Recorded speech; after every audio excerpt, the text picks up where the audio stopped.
You know that feeling, right? You've got a question for a company, and bam, a chatbot pops up, ready to help. AI is now the new front line of customer service. It's super fast, it's efficient, and it's handling a ton of our personal data. So today, we're going to dive into the hidden battle that's going on to keep all that data safe. You know, a really good way to think about it is that AI is basically the new receptionist for the entire internet. For so many brands, it's the first voice you hear, always on, always ready to help. And honestly, this has become such a normal and really useful part of our lives super quickly. I mean, what's not to love? You get support 24/7, wait times are practically gone, and you get instant answers for all those simple questions. These systems are now handling up to 80% of all routine inquiries. That is a huge leap in efficiency for everybody involved. Okay, but while we're all enjoying that convenience, there's this really big question that kind of gets swept under the rug. Every single time you type your name, your address, your account number into that friendly little chat window, what is actually happening to your data on the other side of that screen?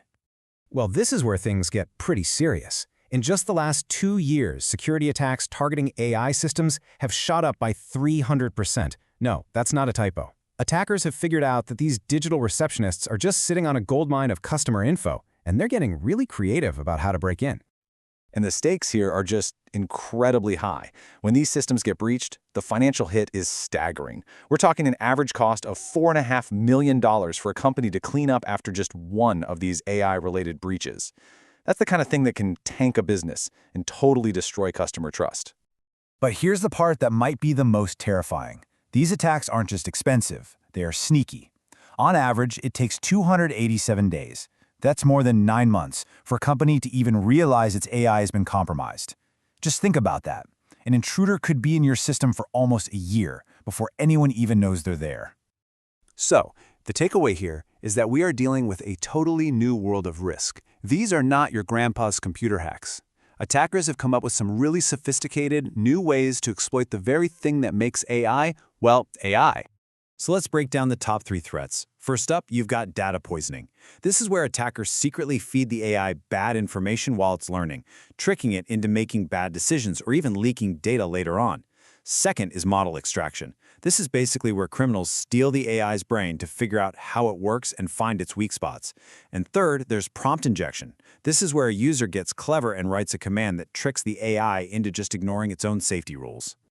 All right, but it's not all doom and gloom. The good companies are fighting back. They're building what you can think of as a digital fortress around their AI systems and, more importantly, around your data. So let's take a look at how they build this thing, starting from the ground up. The whole philosophy of this fortress is something called zero trust architecture. And the idea is actually pretty simple, but it's really powerful. Never trust, always verify.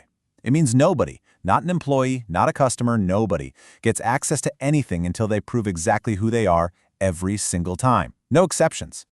And we actually see zero trust in action all the time with things like multi-factor authentication, or MFA. You've definitely used this. First, you put in your password, then the system does a quick check, looking at stuff like your location. If anything seems a little weird, it asks for a second piece of proof, like that code it texts to your phone. Only then does it let you in, and it keeps an eye on the session. It's a simple but really effective layer of defense. So the next layer of this fortress is something called data governance. You can just think of this as the internal rulebook. It's all about classifying data to know what's sensitive, tracking its entire journey so you can audit it, having clear rules on when data gets deleted, and, this is a big one, making sure there are super strict controls over who gets to see what. And on top of that rulebook, you've got some absolute non-negotiables. Your data has to be encrypted, which just means scrambled, both when it's just sitting in a database and when it's flying across the internet. Inside the company, access is restricted only to the people who absolutely need it for their job. And maybe most important of all, good companies only collect the bare minimum data they need to get the job done. Okay, so why does all this technical talk about digital fortresses actually matter to you? Because at the end of the day, this whole thing isn't really about data and dollars. It's about your trust. And the numbers here are crystal clear. People care about this a lot.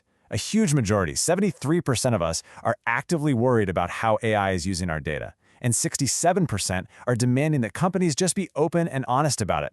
In this new age of AI, trust has basically become the new currency. It's what drives brand loyalty. This quote from a top security officer at a major financial company just nails it. The best companies out there don't see security as some annoying roadblock. They see it as an enabler. It's the very thing that lets them build a system that you and I feel safe using. It's pretty simple. Good security is just good business. But this battle is far from over. The next huge threat is already coming into view: AI-generated deepfakes. We're talking about fake audio and fake video that's getting so realistic it could be used to impersonate customers and commit fraud on a scale we've never seen before. This is a whole new challenge for all those security systems we just talked about. And that really brings us to the final big question. We are in a constant arms race between smarter AI and more sophisticated attackers. The convenience of AI is awesome, no doubt about it. But making sure our digital fortresses are strong enough to protect us, well, that's the challenge that's going to define our trust in technology for years to come. So, can our defenses keep up? Only time will tell. Thanks for tuning in.